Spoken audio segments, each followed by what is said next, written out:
You are Locked On Patriots, your daily New England Patriots podcast. Part of the Locked On Podcast Network, your team every day.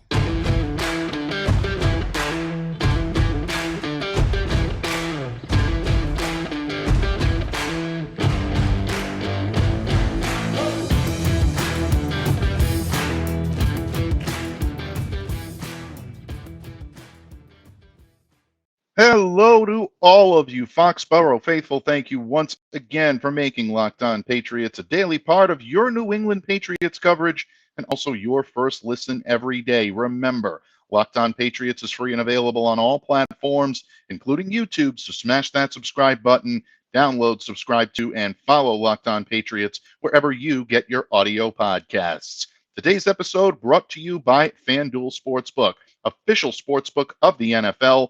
Make every moment more. Visit FanDuel.com/LockedOn today to get started. Patriots fans, thank you once again for making Locked On Patriots a daily part of your Pats coverage and for joining me here today on Locked On Patriots.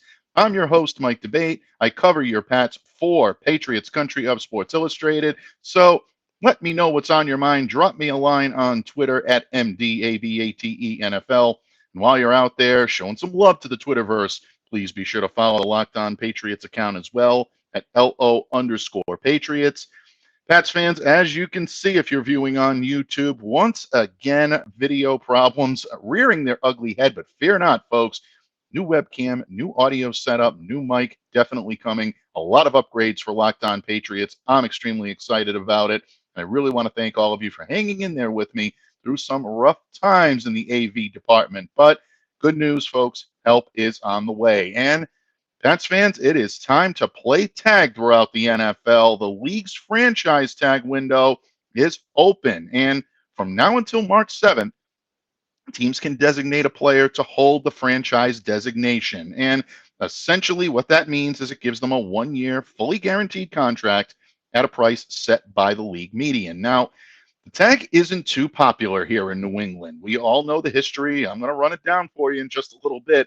But the Patriots do have 2 prime candidates to get it. And whether they actually will is what I will be discussing in large today. So stick around. We got an interesting show coming up for you. But we start with the news of the day. And prior to the start of the 2021 season, New England Patriots safety, team captain, fan favorite Devin McCourty was named a captain for the 12th time in his career. And at age 35, having just concluded his 13th NFL season, it's fair to wonder whether McCourty's time on a football field may have come to an end. And just days after his friend and longtime teammate Matthew Slater, co-captain for the New England Patriots, decided he will be returning for a 16th season, Devin gave us a bit of information, but we're still going to have to wait for the big bombshell.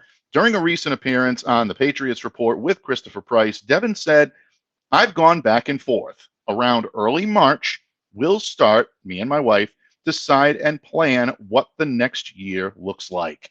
So apparently, Devin is still mulling around the options, deciding whether or not he's going to come back for another season in the NFL. And this is good news for the New England Patriots. It's good news for Patriots fans, definitely, but great news for the team on the field. Devin's still proving he's got a lot left in the tank, and at least enough to be an impactful player this season.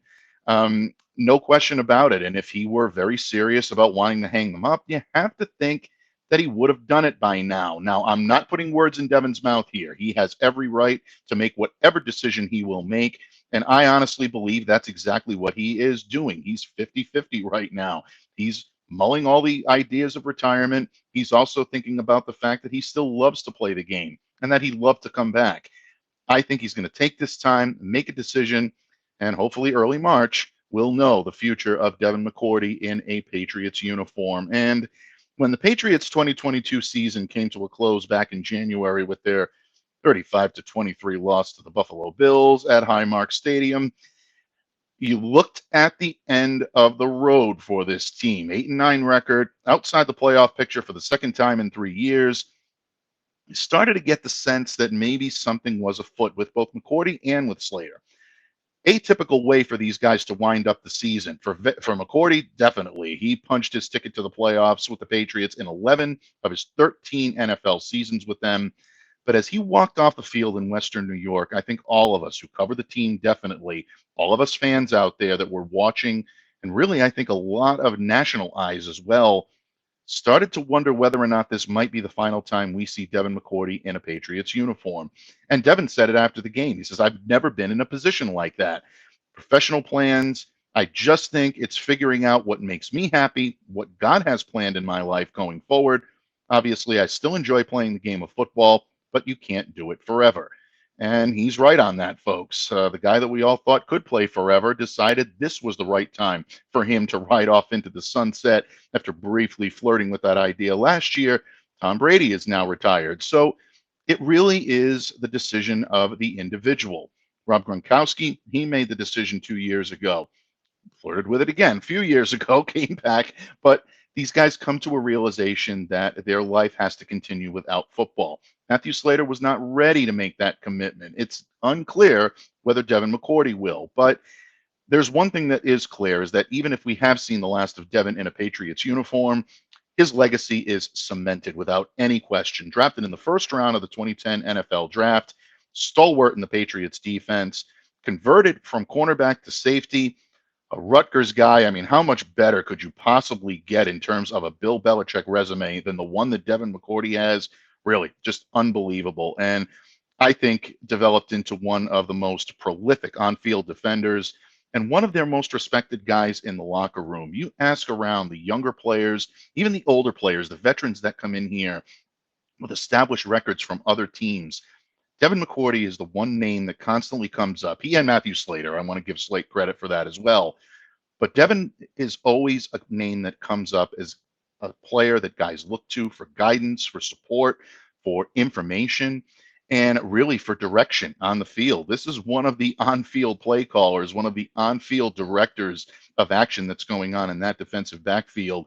This is not going to be an easy guy to replace, and we're all hopeful that the Patriots do get one more year out of Devin here. And if he does walk away, amazing career stats, combining in a both 229 regular season and playoff games, folks. I find myself fumbling a little bit to say that because it really is a remarkable feat for a player that came into the league in 2010. You know, you forget that Devin is a 13-year veteran. It feels like he's been around for 20 years because of the way he plays the game. Three-time Super Bowl champion, voted to 2 Pro Bowls, 3 All-Pro teams, and of course, a member of the Patriots team of the 2010s. And playing the game at a high level without any question. Go back and take a look at that game against the Bills to close out the season. He's out there making plays and showing that he still has a lot to contribute to this team, both on and off the field. And if that is indeed the case, and he does have a little bit more left in his tank and a desire to come back for the 2023 season, I don't see how you can see it as anything but a win for Devin McCourty and for the New England Patriots. Most importantly, they'll be glad to have him back. So if McCourty's time has indeed come full circle, the future Patriots Hall of Famer will leave behind an indelible legacy. Very big shoes to fill without question, but perhaps we get one more year where those shoes don't need to be filled. Your guess is as good as mine right now. No other inside information that I can offer other than to say I've always taken Devin at his word from the time I've started covering him. I have no reason to differ now. I truly believe that he is 100% honest when he says he's going to take his time, mull all the options, and make his decision. So, folks, if that is indeed the case, we now play the waiting game. But Devin McCourty is not the only offseason priority in New England. Today, again, marks the first day that teams may utilize the franchise tag. Once again, not something the Patriots like to do, but they do have a couple of candidates. And in just a moment, I will break down why Jakobi Meyers is most deserving of the tag. Or maybe it's Jonathan Jones at the cornerback position. That doesn't mean they're going to get it. More on Jakobi Meyers and Jonathan Jones and the franchise tag when this episode of the Locked On Patriots podcast continues. But first, folks, if you are looking for a delicious treat but don't want all of the fat and calories, then you got to try a Built Bar. And today's episode is brought to you by our friends at Built. Folks, If you're like me and you want to eat healthier but don't want to compromise taste, then boy, have I got the thing for you. You've got to try Built. With Built, healthy is actually tasty. They're so delicious you won't believe they're good for you, but let me tell you, these bars are really that good. What makes Built bars so good is that they're covered in 100% real chocolate, unbelievably delicious flavors like churro, peanut butter brownie, and coconut almond, but here's where I don't understand how they do it. These guys are magicians, but they do it. It tastes like a candy bar while maintaining amazing macros. 130 calories on average, 4 grams of sugar with a whopping 17 grams of protein. And now you don't even have to wait to get a box. For years, we've been talking about ordering your Built bars at built.com. Well, now you can get them at your local Walmart or Sam's Club. That's right. Head to your nearest Walmart today, walk to the pharmacy section, and grab yourself a 4-count box of Built bars. And if you're close to a Sam's Club, run in and grab a 13-bar box with some of the most delicious flavors you'll have: brownie batter, churro. Trust me, folks, you can thank me later. Don't today, do it today. Visit built.com traditionally if you want to order, but don't forget, you can now visit Walmart or Sam's Club to get your bars. You will never regret trying Built. Patriots fans, thank you once again for joining me here on Locked On Patriots today. And of course, we are playing tag today here on Locked On Patriots.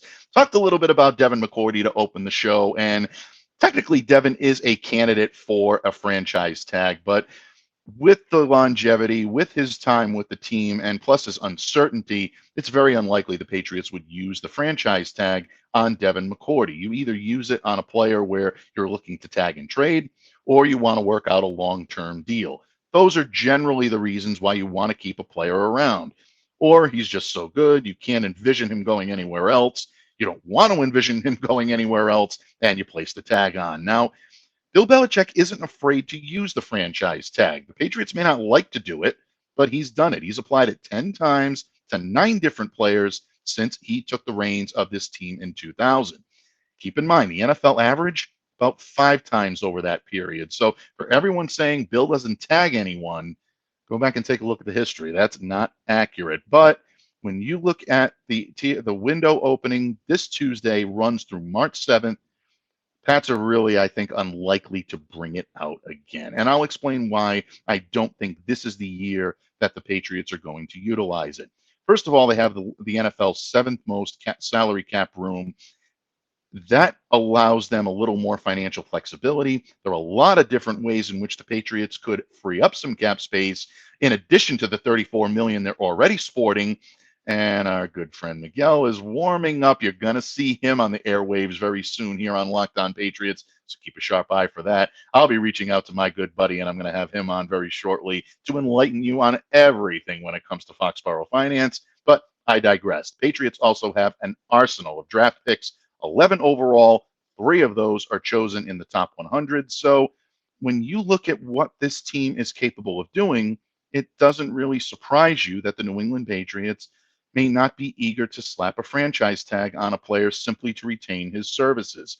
But that also runs the risk, or provides the risk, is a better way to put it, of that player jettisoning and leaving for greener pastures. And that's the risk the Patriots are going to probably take with Jakobi Meyers. Now, I think Meyers is their first priority when it comes to internal free agents.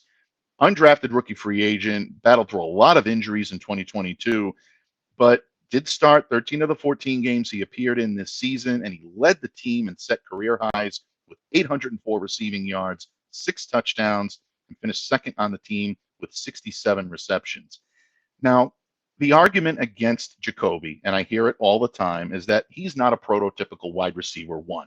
I'm not going to argue that point. He's not a prototypical wide receiver 1. He's not the X receiver that's going to take the top off the defense. He's not the athletic type of gazelle that we love to envision coming in here, sprinting down the sidelines and being capable of making moves all over the place. That's not the type of receiver Jakobi has been. It's never going to be the type of receiver he is. What he is someone as good as anyone in the NFL at securing the football for big yardage at the catch point. That's what makes him an invaluable fit and valuable to a lot of other franchises, not just the Patriots, because he can fit into mostly any offensive scheme. When you're a natural hands catcher that secures the ball at the catch point, that's valuable to anyone. You don't need to be a yak machine in order to be able to fit in. And the New England Patriots under Bill O'Brien probably going to be going back to that yards after the catch mentality. So there is an argument that Jakobi Meyers may not be as valuable in Bill O'Brien's system as in other systems. But again, Jakobi is someone that can fit into a lot of other systems, and he has a very close synergy and a very close relationship with Mac Jones. If Mac's going to be your quarterback, it's good to have guys that he trusts around him. And for lack of a better term, folks, he does not trust anybody more than he trusts Jakobi Meyers. So for that reason, I think New England's going to keep him top of mind in the coming weeks. If he does hit the open market, he's going to get several lucrative offers, and those may eclipse that which the Pats are willing to offer him. But we live in hope. There is time for negotiation. If the Patriots are that worried about losing him, but confident that they can convince him to sign a long-term deal here, then they might choose to go the franchise tag route.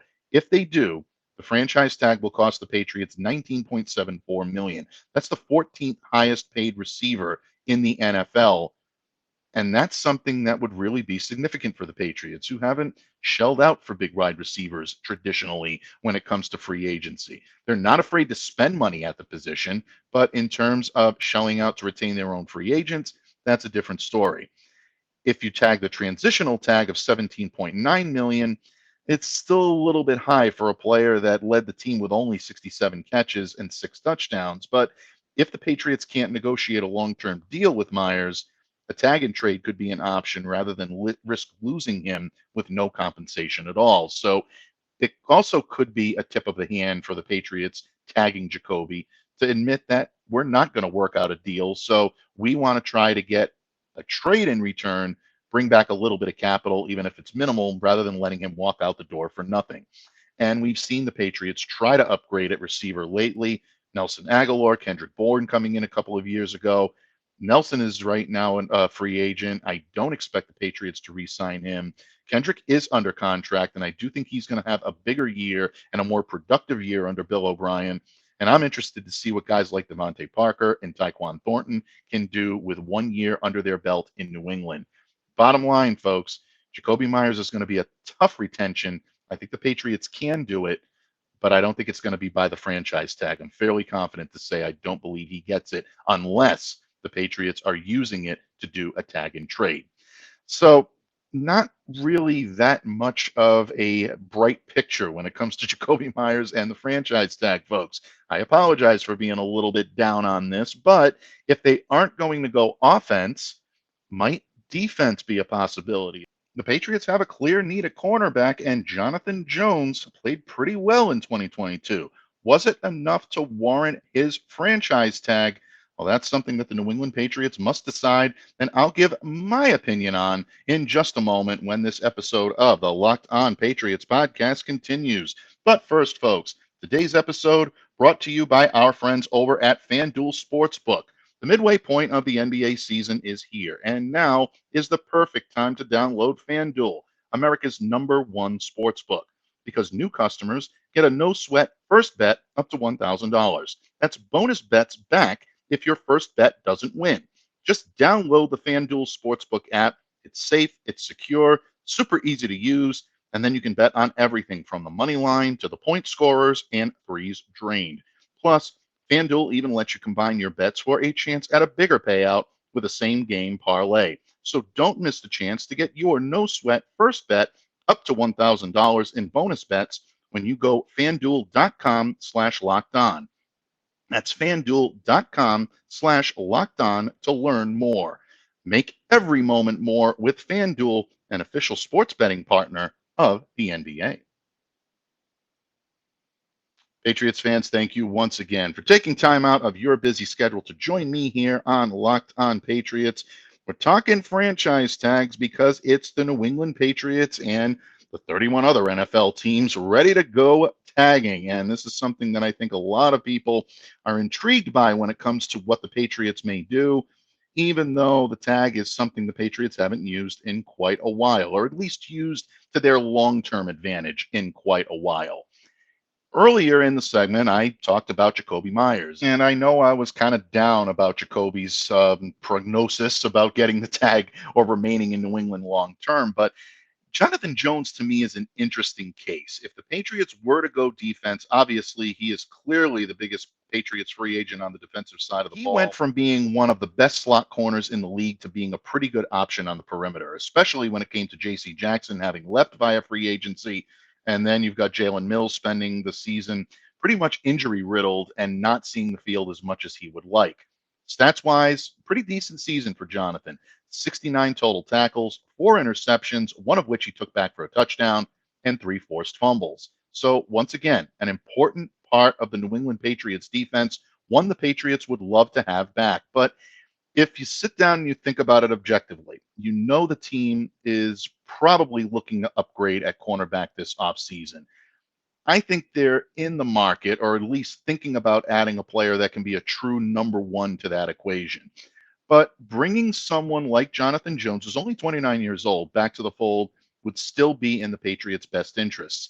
He's a valuable commodity. He's got a lot of experience, great communication skills out on the field, something that all of his teammates talk about ad nauseum. They really say glowing things about what he's able to do and how he's able to direct people on and away from the ball. So that's something that's not just an also-ran talent, something to consider there with Jonathan, folks. Definitely keep an eye and an ear out for that.